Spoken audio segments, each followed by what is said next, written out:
বর্তমানে জি বাংলার অতীব জনপ্রিয় ধারাবাহিক চিরদিনই তুমি যে আমার। অনেক বছর বাদে সন্ধে 6:30 স্লট এই ধারাবাহিকের মাধ্যমে জিতেছে জি বাংলা। এত সাফল্যের প্রধান কারণ জিতু দিতিপ্রিয়া এবং এর জমজমাট গল্প।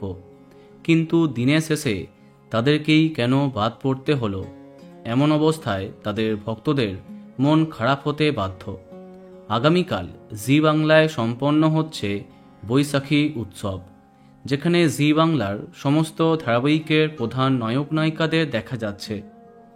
প্রিয় তারকা জুটিদের মধ্যে নানান খুনসুটির দৃশ্য দেখা যাবে এই অনুষ্ঠানে। কিন্তু সবার মাঝে একেবারেই বাদ জিতু দিতিপ্রিয়া।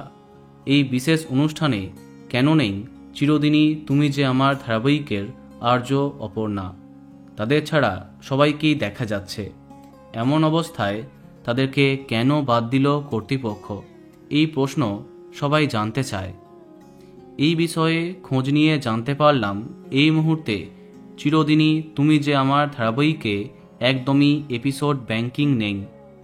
যেদিন শ্যুট হচ্ছে তার পরের দিনই হচ্ছে টেলিকাস্ট। আগাম কোনো পর্বই শ্যুট করা নেই। তাই ধারাবাহিকের সেট ছেড়ে বৈশাখী উৎসবের জন্য শ্যুট করতে পারেননি তারা। সম্ভবত সেই জন্যই সবাইকে দেখা গেলেও বাদ গেছেন জিতু দিতিপ্রিয়া। তো বন্ধুরা, তাদেরকে কে কে মিস করবে কমেন্টে জানাতে পারো। আর এই রকমই আরও অনেক ভিডিও পেতে সাবস্ক্রাইব কারেন্ট পজ। ধন্যবাদ।